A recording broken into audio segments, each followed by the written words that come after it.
میں چاہتا ہوں کہ آج صرف قرآن کے حوالے سے ہی بات ہو اور اولیاء اللہ کی فضیلتیں صرف قرآن کے حوالے سے بتائی جائیں۔ قرآن میں اللہ نے کہا کہ کلما دخل علیہا زکریا المحراب وجد عندہا رزقا قال یا مریم انا لکی ھذا قالت هو من عند اللہ ان اللہ یرزق من یشاء بغیر حساب ہنالک دعا زکریا ربہ۔ یہ تیسرے پارے کی آیتیں ہیں۔ حضرت زکریا جناب مریم کے حجرے میں داخل ہوئے۔ حضرت مریم کون ہیں؟ حضرت عیسیٰ علیہ السلام کی ماں ہیں، بچپنا تھا ان کا، وہ ان کے حجرے میں داخل ہوئے۔ جناب زکریا کی تربیت میں تھی جناب مریم، تو ان کے حجرے میں جب وہ داخل ہوئے تو حضرت زکریا نے جناب مریم کے کمرے میں کچھ بن موسم کے پھل دیکھ لیے۔ سبحان اللہ۔ اب کیا ہوا کہ جب جناب مریم کے حجرے میں وہ داخل ہوئے حضرت زکریا، تو انہوں نے دیکھا کہ بن موسم کے پھل ہیں۔ اب حضرت مریم سے انہوں نے پوچھا، اللہ کے نبی ہیں حضرت زکریا، وہ پوچھتے ہیں اللہ کی ایک ولیہ سے، وہ ولیہ ہیں جناب مریم، تو ان سے پوچھا کہ یہ بن موسم کے پھل کہاں سے آئے؟ تو وہ کہنے لگیں قالت ہوا من عند اللہ، یہ تو میرے اللہ کی طرف سے ہیں۔ سبحان اللہ۔ یعنی جو اللہ کا نیک بندہ ہوتا ہے وہ کسی بھی کامیابی کو اپنی طرف نہیں جوڑتا، اپنی طرف نہیں موڑتا، وہ ہمیشہ اللہ کی طرف اشارہ کرتا ہے، یہ میرے اللہ کی طرف سے۔ ان اللہ یرزق من یشاء بغیر حساب، اللہ رب العزت جس کو چاہتا ہے بغیر حساب کے رزق عطا فرماتا ہے۔ اب یہ بات حضرت مریم نے کہہ دی۔ اب حضرت زکریا نے جو نبی ہیں اور نبی کا درجہ ولی سے بہت بلند ہوتا ہے، اب حضرت زکریا اسی جگہ پر دعا کر رہے ہیں۔ اولیاء اللہ کی بارگاہ میں دعا کرنے کا سلیقہ کہاں سے ملتا ہے اب آپ کو سمجھ میں آ جائے گا۔ ہنالک دعا زکریا ربہ، اب وہاں حضرت زکریا اپنے رب کی بارگاہ میں دعا کرتے ہیں، اور دعا کیا تھی؟ قال ربی ہب لی من لدنک ذریۃ طیبہ، اے باری تعالیٰ مجھے نیک صالح اولاد عطا فرما دے۔ سبحان اللہ۔ کہتے ہیں کہ باری تعالیٰ مجھے نیک صالح اولاد عطا فرما دے۔ کہاں کہہ رہے ہیں؟ حضرت مریم کے حجرے میں، جہاں بن موسم کے پھل دیکھے وہاں کہہ رہے ہیں کہ باری تعالیٰ مجھے نیک صالح اولاد عطا فرما دے، انک سمیع الدعاء، تو دعاؤں کو سننے والا ہے۔ اب پھر کیا ہوا؟ دعا ٹالی نہیں گئی، تاخیر بھی نہیں کی۔ فنادتہ الملائکۃ وہو قائم یصلی فی المحراب ان اللہ یبشرک بیحییٰ، اس سے پہلے کہ جناب زکریا کے ہاتھ نیچے آتے اللہ کا فرشتہ آ گیا۔ سبحان اللہ۔ اللہ کا فرشتہ آ گیا اور وہ کہتا ہے کہ اللہ رب العزت نے آپ کو بشارت عطا فرمائی ہے، آپ نے اولاد کی دعا کی تھی، اللہ رب العزت نے خوشخبری بھیجی ہے، اور وہ خوشخبری اولاد کی ہے، آپ کے بیٹا ہوگا، اور وہ بیٹا بھی کوئی عام نہیں ہوگا بلکہ اللہ رب العزت اس کو بھی اپنا پیغمبر بنا کر کے بھیجنے والا ہے، اور وہ بھی اس کا نام یحییٰ ہوگا۔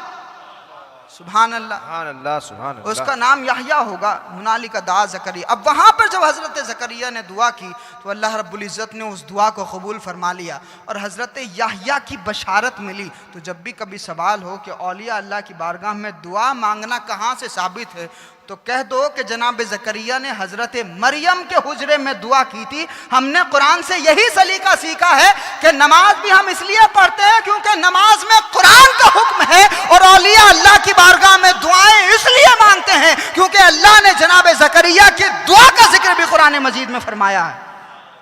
سبحان اللہ۔ تو یہ قرآن مجید ہے، اور ہم ان اولیاء اللہ کو مانتے کیوں ہیں؟ ان صوفیاء کرام کو مانتے کیوں ہیں؟ ان بزرگان دین کو کیوں مانتے ہیں؟ اس لیے مانتے ہیں کیونکہ یہ اللہ کے مقرب بندے ہیں، یہ اللہ کے دوست ہیں، یہ اللہ کے نیک بندے ہیں، اور انہوں نے کثرت نوافل کے ذریعے، ریاضتوں کے ذریعے، عبادتوں کے ذریعے، مجاہدات کے ذریعے اپنے رب کا قرب حاصل کر لیا، اور جب رب کا قرب حاصل کر لیا تو اب رسول اللہ صلی اللہ علیہ وآلہ وسلم ارشاد فرماتے ہیں کہ اللہ فرماتا ہے کہ میرا اگر کوئی بندہ کثرت نوافل کے ذریعے، عبادتوں کے ذریعے، ریاضتوں کے ذریعے میرا قرب حاصل کر لیتا ہے تو میں اس کی آنکھ بن جاتا ہوں جس سے وہ دیکھتا ہے۔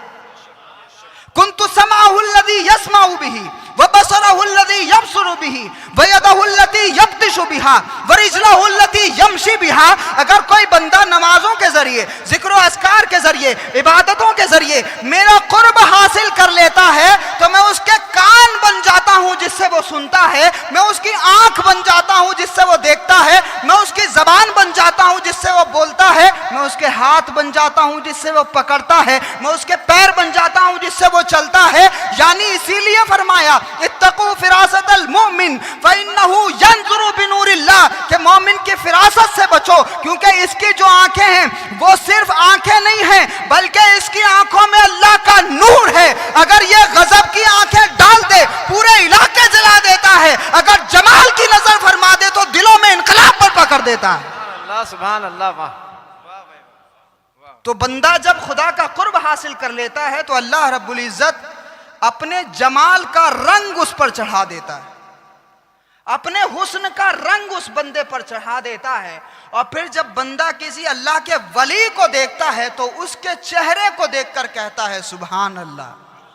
اور پھر حضور فرماتے ہیں کہ اللہ کا نیک بندہ تو وہی ہے جس کو دیکھنے سے خدا یاد آ جائے، جس کو دیکھ کر خدا یاد آ جائے، اللہ کا وہی نیک بندہ ہے۔ بے شک۔ اور اولیاء اللہ کی بارگاہ میں ہم کوئی رامائن تو نہیں پڑھتے، سورہ یاسین پڑھتے ہیں۔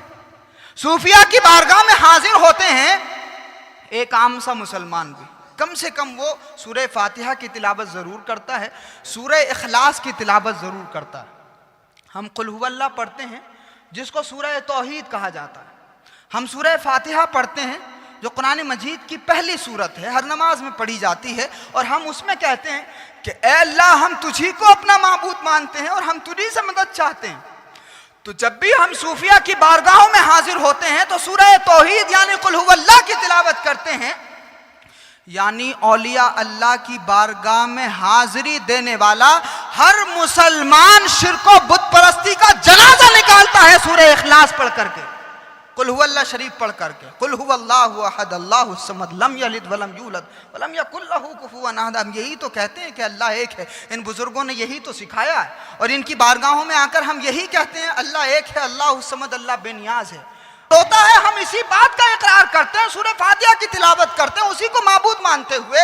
تو اب اگر کوئی کہے کہ آپ بزرگوں کے یہاں جا کر کے شرک کرتے ہیں معاذ اللہ، تو آپ بتائیے کہ نہیں، جب بھی ہم حاضر ہوتے ہیں تو کہتے ہیں ایاک نعبد و ایاک نستعین، اے مالک تو ہی عبادت کے لائق ہے، ہم تیری ہی عبادت کرتے ہیں اور تجھ ہی سے مدد چاہتے ہیں۔